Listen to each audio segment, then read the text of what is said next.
Thanks for visiting.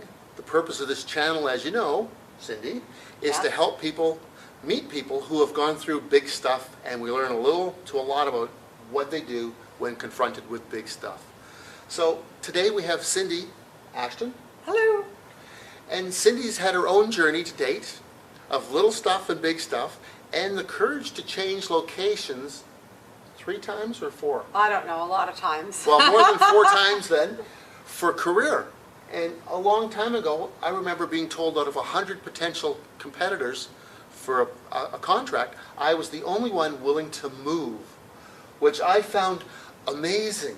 I was willing to take language and dialect lessons to fit in if I was the right candidate. And they were like, no, it's all just North America. And I was like, oh. Darn. Yeah, that would have been fun. Put me in France. Vive la France. Paris. Bonjour. Okay. Yeah. Because you never know, maybe I could have practiced my Scottish brogue. Oh, Scottish brogue. Oh, well, you win. No, I don't know about that. So other than being born on a dark and stormy night, because we've heard that one before from somebody else, All right. What can you tell us about your story, Cindy? So you said not to talk about the dark and stormy night. So what I'll tell you about the happiness is when I was a fetus, I would be swimming in my mom's belly, and I'd be sporting jazz hands because come on, babe, why don't we paint the town? So I've always known since I was a fetus that I was born to be a performer, and so when I was born, I popped out, and my body had other things, had another thoughts for me. There's a word I'm thinking of, but my body had a different direction for me. It had other plans than your mind. Yes, that's right. So my soul knew what I was supposed to do, and my body was needing of coming back to its wholeness. I call it going in for tune-ups. Going in for tune-ups. Mm-hmm. So I was born with heart failure and a 20% chance of living, and the whole left side of my body was structurally damaged. So what that meant is that my leg was turned inwards, and I had to wear casts on my legs to learn how to walk, and the left leg is still damaged, and the left eye was all wonky, and the whole left side of my body was wonky. So throughout my childhood, they saved my life at 11 days old, my first heart surgery. And throughout my childhood, I had a couple more heart surgeries, and they kept saying, well, you're lucky to have her. She'll live till her teens. I don't pass for teenager anymore, so I'm outliving it by a lot. She made it to 30 at least. Don't tell her I said that. Botox is a beautiful thing. I personally bathe in oil of old age. 50-gallon drums. You've heard of oil of old age? Oh, there you go. That's it's a bad joke, but oil of Olay is actually the term that's the real product. Yes, oil of old age. That's a new one for me. That's funny. It's corny, but... it's corny. We like corny. It's like a musical theater in the 30s. Ba-boom. Okay. So throughout my childhood, I was sick and missed 1/3 of my education, and at 14, I had my last heart surgery, and they said, well, you're still not very well, and you're going to have to, take it easy and take general courses, and don't dance. They say this to the budding Broadway star. Don't dance, don't overexert yourself, all this wonderful baloney that didn't taste good.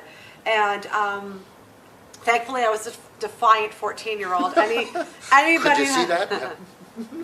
Thankfully, I was 14. Because I think as adults we get so brainwashed to believe doctors. And listen, doctors saved my life, and I love them for saving my life. But it was all the Eastern medicine and the alternative medicine and the stuff that I've done with my mindset and working on my soul and my emotional levels that have brought me to where I am today. So the beautiful thing is that within a year I started dancing and taking dance class, and I took advanced courses, and I went to university.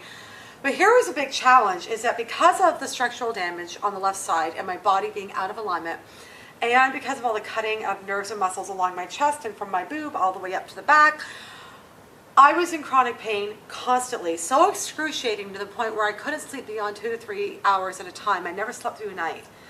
And so I did my opera training. I went to musical theater school. I did my degree. I did all the training I needed to do. but I was battling a body that was in pain all the time. And so most of my days were really, really bad pain days. And I was trained, and on a good pain day, I was fantastic. I was the belle of the ball as a performer. But most of the time I would go and I would perform, and they'd say, we don't understand, you suck, you can't breathe, how come you're... Because I would go in there and be like, I got rhythm, I got music, and really having to push, because I was having to push past that pain. And after a while, I got the message that I was stupid, that I wasn't talented, that I wasn't good enough, that I was ugly. I mean, I got all the names at me, and I quit my career. And at 29 years old, at this point I went into consulting and teaching, and I would always tell my clients and my students, you're awesome, and you can do anything that you put your mind to. And then I was like, damn, I'm not doing that for myself. Mm-hmm. And so I was meditating and said, I'm going to just put it out to the universe, higher power, whatever you want to call it, love, energy, Mickey Mouse, I don't care what you call it. I put it out there that there's going to be a higher solution for me. And I was trying alternative stuff, but it just wasn't working.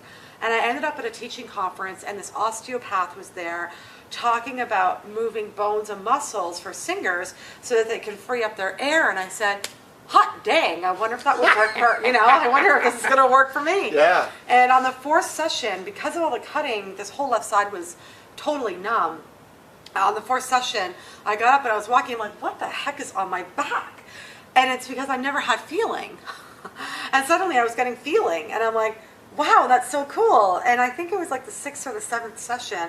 I went home and I slept through the night for the first time. And since then, for the most part, I could sleep through the night, which was amazing. And so in my 30s, I did my first album, Don't Rain on My Parade, and I started performing and performing and performing. But even though I was not in excruciating pain, I was still having good pain days, bad pain days. I still wasn't coping. I did Miss Hannigan and Annie 2-3 years ago out in Niagara Falls. We were doing, I think, 8-9 shows a week. And I was pushing through the whole time. And what should have been joyous for me was misery. Mm. And I have to tell you that through my 20s and my 30s, up until I was doing bigger shows, it was a lot of one-off. I was doing a lot of conferences, a lot of touring, but they were one-off things. So I would know I have to do a performance, and I would rest for 2-3 days beforehand.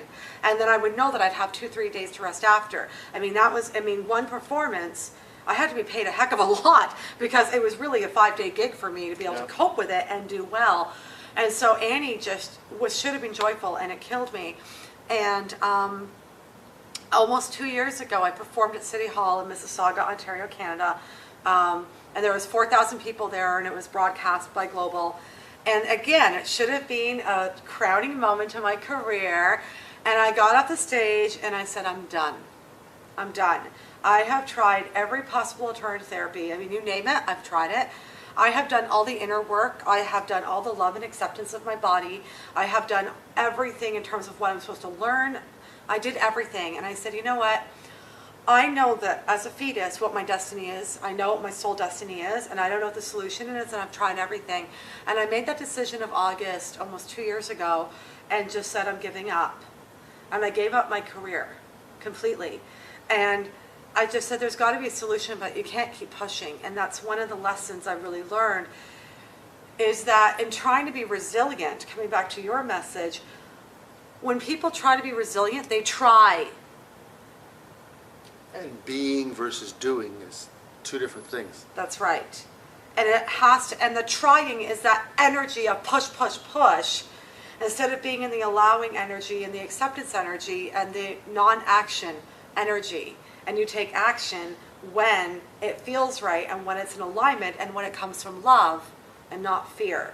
A lot of people look at my resume and they go, I can't believe everything you've accomplished. I have quite the resume. And a lot of that was driven from fear. Right.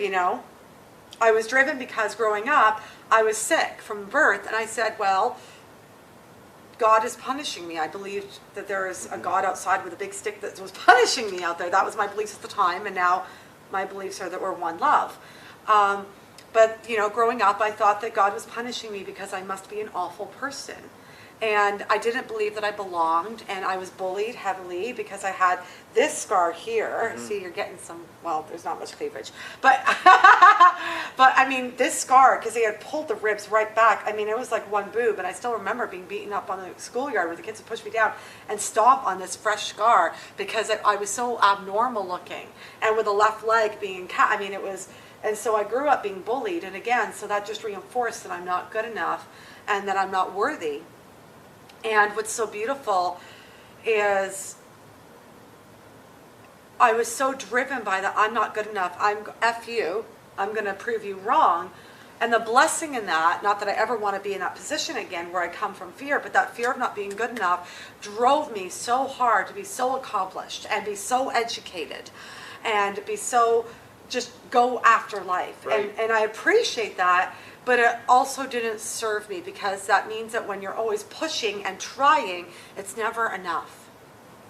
And it doesn't fill the void that fear just actually compounds. Yes. You were Yes. going to say something. I want to hear your wisdom. I was going to say that what Cindy's talking about was self-acceptance. Yeah. So you turned a big corner with self-acceptance.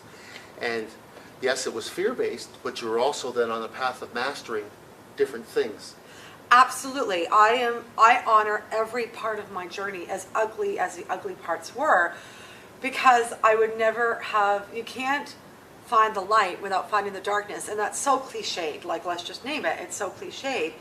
But it's not, but everyone says, oh, turn a negative into a positive. And a lot of people try to do that before they fully go into the darkness and accept it. We all try to be super positive. Stop it.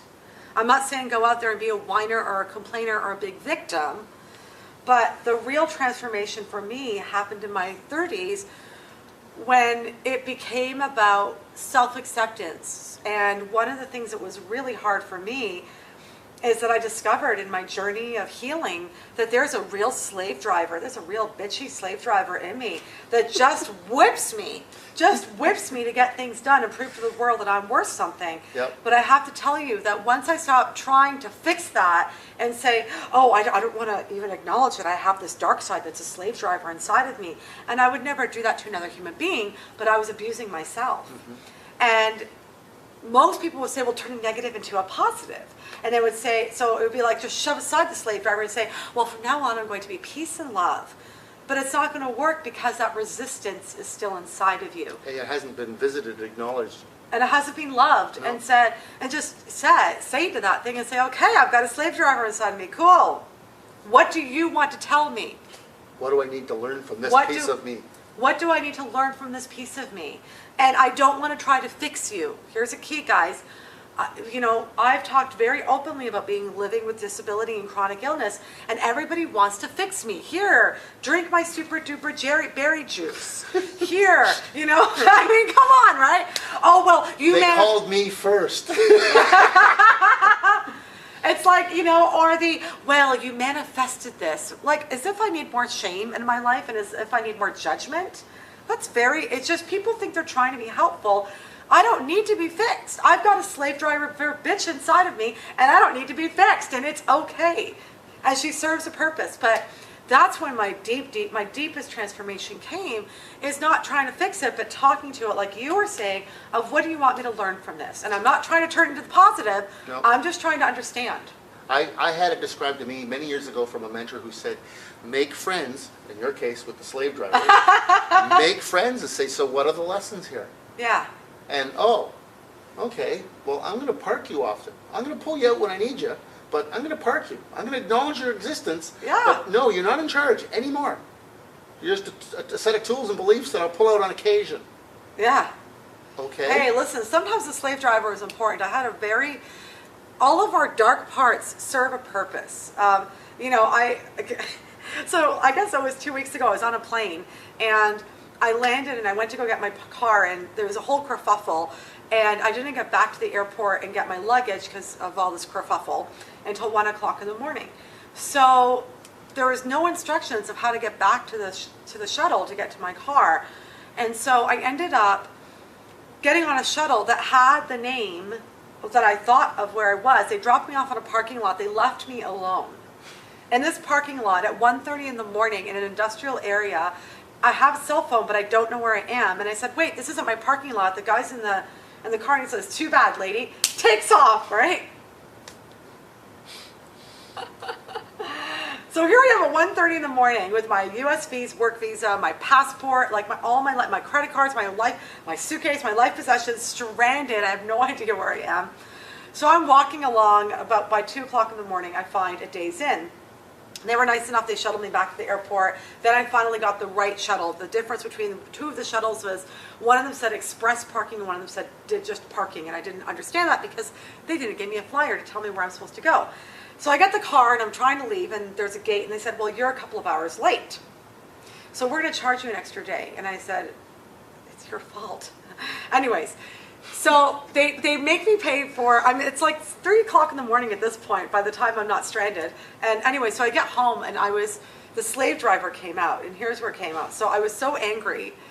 And then when I got home, I started crying because just the realization of how unsafe that situation was. Like, I am like a powerhouse, but I'm a lightweight, people. Like, I can hit a high note and that might deafen somebody, but I'm a lightweight. I can't defend myself. So I was just like hysterical. I couldn't sleep. So I started with the phone calls I was like, this is a slave driver coming out. That I'm going to be the slave driver and get this done.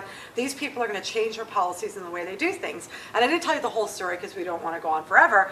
But there was a lot of different things that led up to this that on their part they had organized.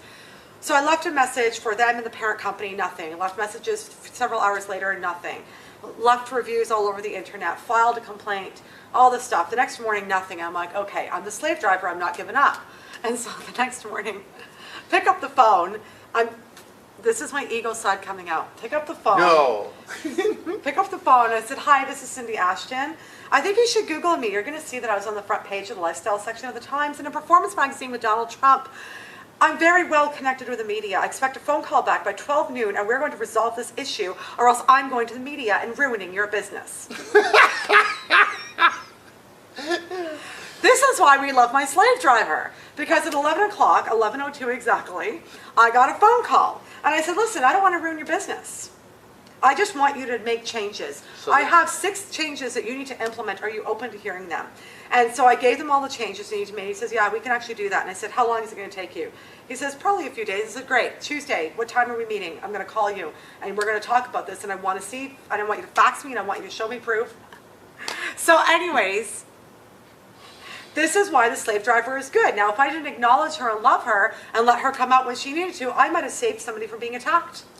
Oh yes, or at the very worst, or at least getting caught in a rainfall and being stuck there for 2 hours because there's nowhere to go. Because it's 1 in the morning and it's raining, or, you Right. saved a lot of inconvenience for many others. Right, because I have a good slave driver inside of me. And this is why it's so important. Like, this just happened, so I'm very proud of myself. So don't mess with Cindy. Don't mess with I'm a Texas. sweetheart Forget Texas. until you- It's Cindy you should be concerned with. That's right. I mean, I'm a sweetheart until you piss me off. Well, And they I'm did slave something driver. unsafe. I That's not wasn't- respectful. Yeah, and I wasn't rude. I was just very firm. But I mean, it's really that's why it's so important that when you're going through stuff, resiliency isn't about plastering on a smile and saying, "Look how brave I am. Nope. I don't cry. Cry for God's sakes. Yep. Cry it out. Scream it out." Let it out. Me and my pillow, I'm like, oh, sometimes, you know. This is a pretty pillow. I'm sorry, It is. pillow. Don't be. Just we'll fluff it back up. It's a very resilient pillow. It's a resilient pillow. We're gonna fluff. Da da da da dum bum bum bum bum. All fluffed. So resiliency, as Cindy's saying, part of what she's talking about is her self-definition, that she has this tenacity, this courage to push forward, despite what other people throw up in front of her. Drop you off in the wrong parking lot, abandon you. Oh well. Cindy said, I'm not going to get mad, I'm not going to get even, I'm going to get it fixed, I'm going to get it changed. That's a very similar phrase. When I had landlord issues, I said, I don't want to get even, I don't want to get mad, I want justice. How dare you treat my senior neighbors at 86 years old disrespectfully. So my joke is I'm going to kick them all in the shins and they're going to leave with a permanent limp.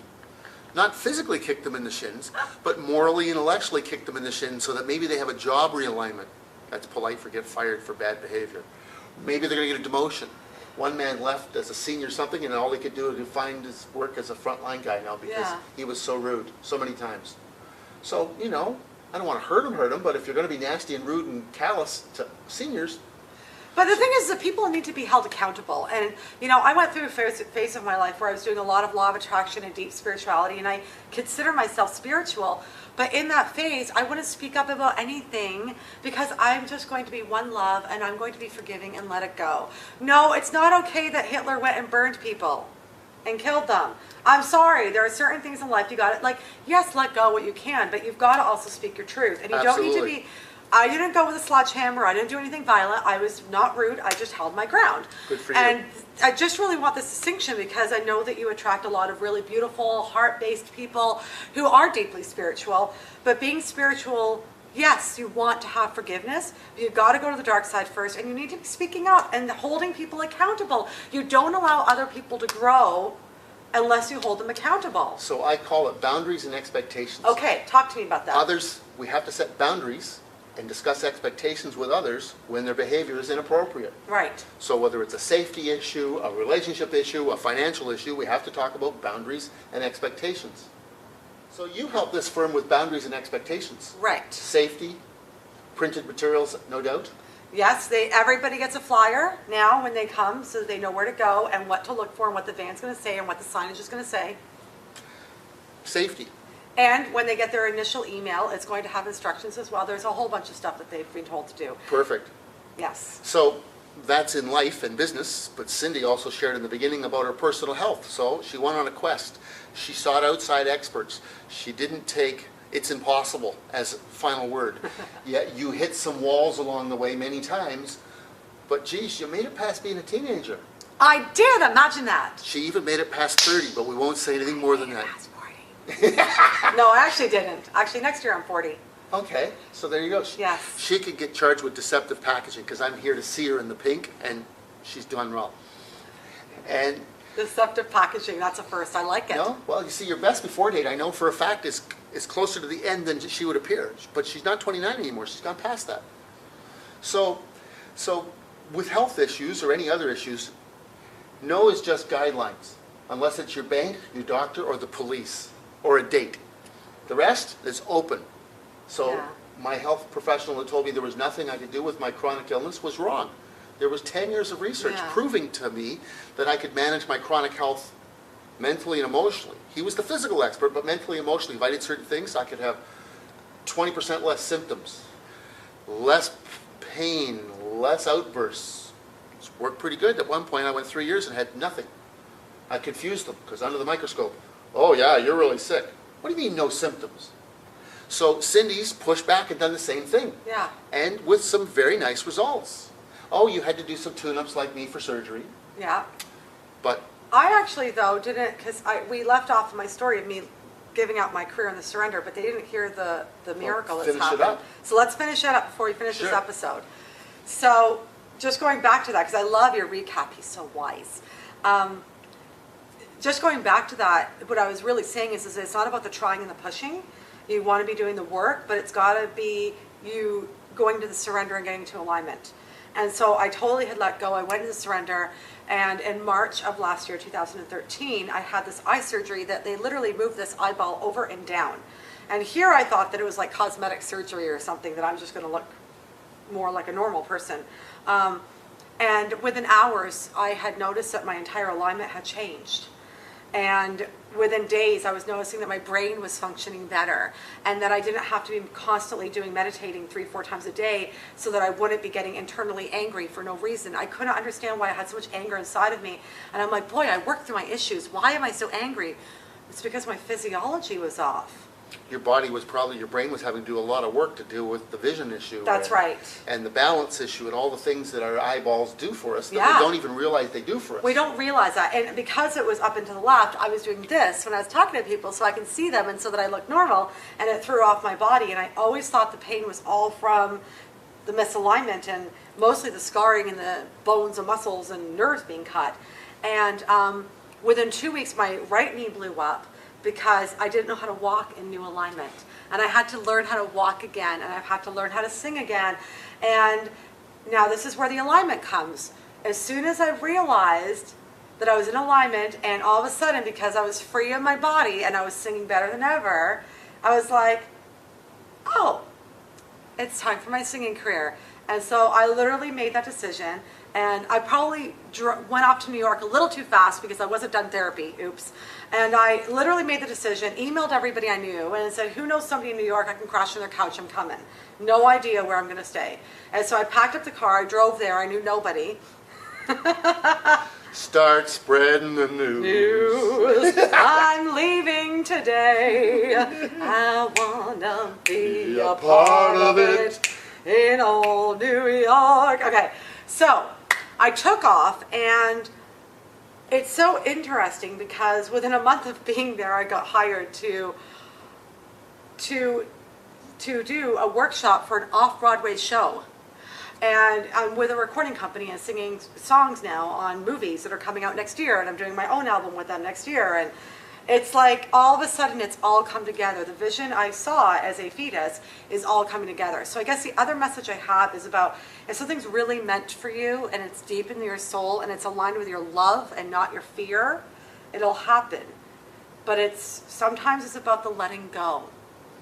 And once you get that spark, like as soon as I knew, within 2 weeks I was in New York and figuring out where I was going to live. Well, your message is very powerful because it's about staying true to what you believe you're supposed to be here for.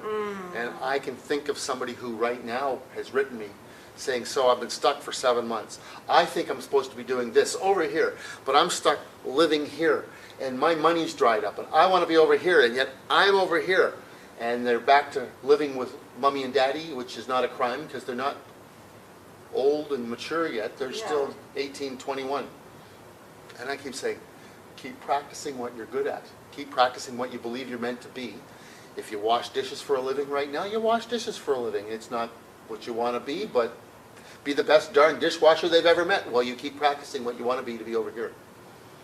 And you know what? I think the other part where you're going with this is I think where you're meant to be going, part of it is a lot of us are confused, not me. I've always been blessed in knowing what I want to do. My curse has been not being able to physically do it until now. But the interesting thing is that a lot of people, we have this disease in North America called, if you work hard and struggle and suffer, then it's worth something. Which means a lot of people who have natural talents and gifts, that's easy for them, discount them and don't realize the value of them and end up being completely out of alignment in their life and doing things that aren't what they're supposed to be. And it really comes back to what are you naturally good at? Like you and I are naturally good at interacting and teaching and being the performer and and being introspective and being able to help other people. What are you naturally good at? And that should help you to get into alignment with who you are and your purpose. And then you sleep better because you're fulfilling your purpose and your passion. And if you don't have your passion and purpose in alignment with what you do, it leads to dissatisfaction and unease. And that's not a happy life. Life's too short. So you might have to wash dishes or work in a bookstore or do something else that's adequate and legal for a while. It has to be legal? Darn. Yeah, really. Hey, imagine that. Imagine that. But if we align our passion and purpose, we talked about boundaries and expectations. Boundaries and expectations. Advocating for ourselves, but thanks for the car rental story, advocating for all of those who come after us. Yeah. It can make for a happier life and a more fulfilling life because we're making differences. Yeah. Well, thank you, Cindy, for dropping in. Thank you so much. All the way from New York City. NYC. Something like that. So till next time, thank you.